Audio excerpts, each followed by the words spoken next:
Hello, I'm Elin Golden, and I'm the Social Justice and Advocacy Consultant for the Diocese of Toronto.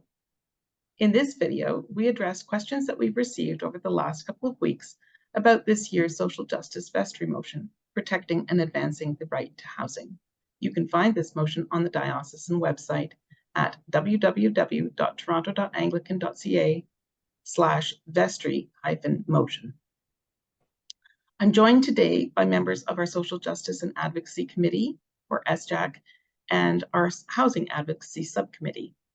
They are the Reverend Deacon Barbara Russell from St. George's Grafton, member of the Social Justice and Advocacy Committee, Ms. Lisa Turner of Holy Wisdom Scarborough, member of the Social Justice and Advocacy Committee, Ms. Helen Gill from Christchurch St. James Etobicoke, member of the Housing Advocacy Subcommittee, Ms. Sandra Fawcett, also from Christchurch St. James in Etobicoke, and also a member of the Housing Advocacy Subcommittee, the Reverend Canon Andrea Budgie, priest in charge at St. Theodore of Canterbury, and a member of the Social Justice and Advocacy Committee, and the Reverend Deacon Michael Van Dusen of St. Aidan's in the Beach, also a member of the Social Justice and Advocacy Committee. The first question I'd like to ask is, what do parishes do if they have agreement on most of the vestry motion, but not all of it as currently worded?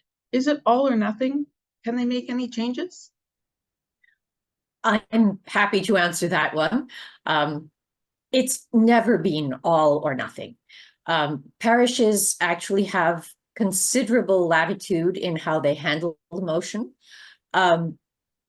If, as a result of their discussions, they want to omit part of the motion as it's set out, to eliminate some of the requests, or mitigate them in some way, they're very free to do that.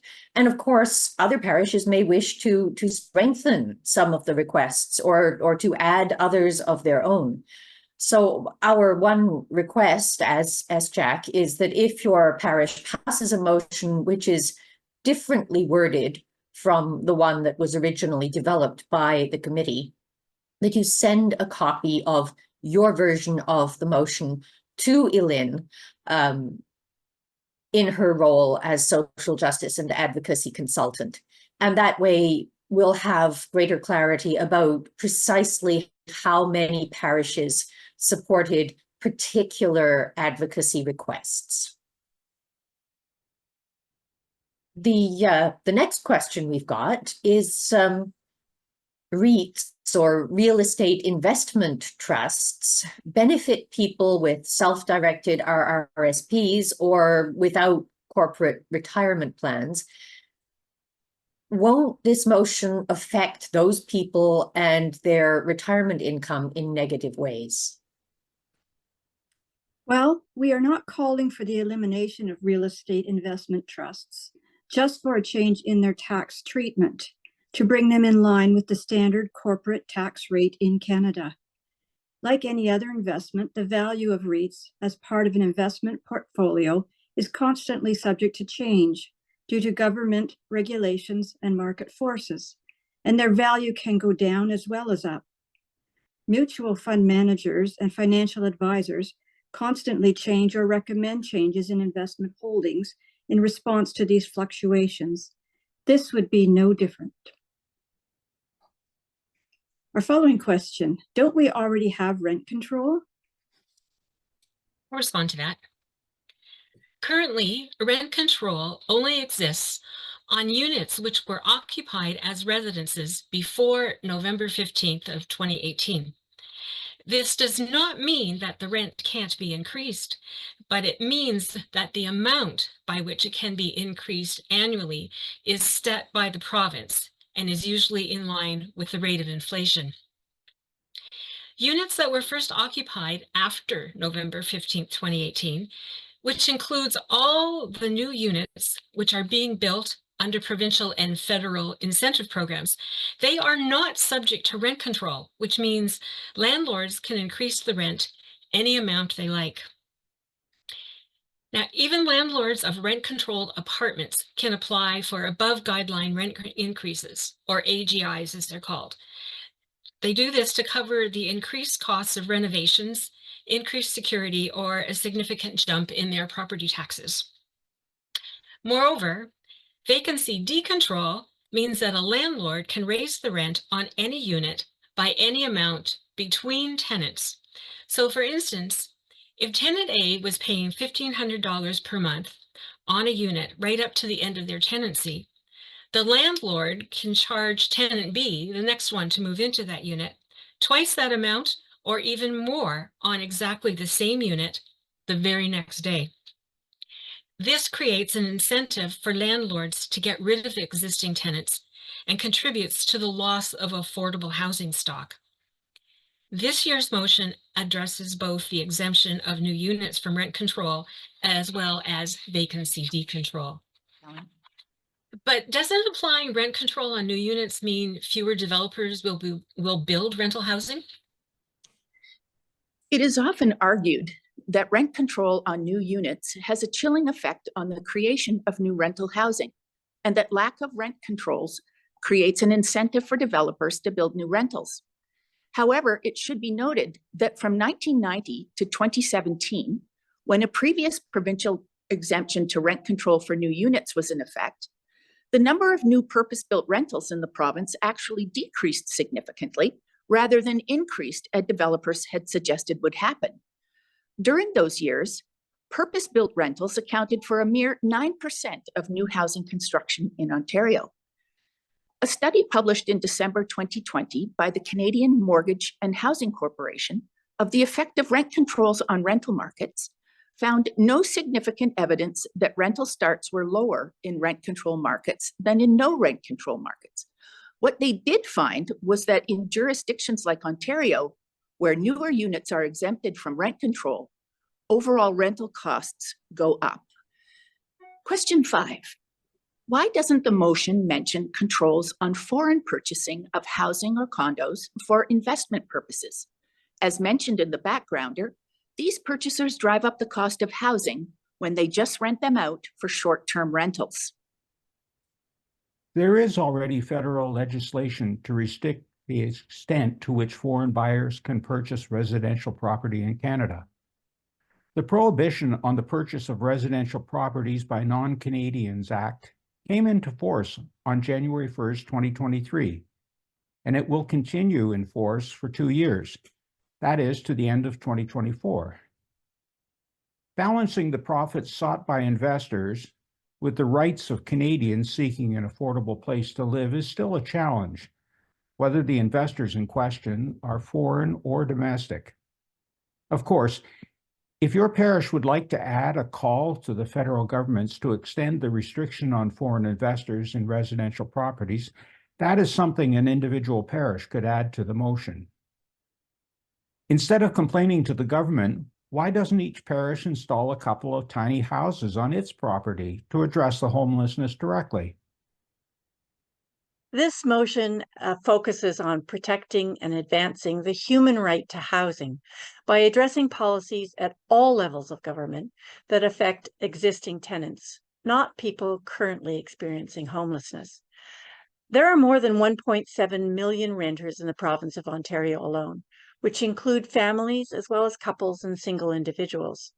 This is far beyond the scope of churches in our diocese to address on our own.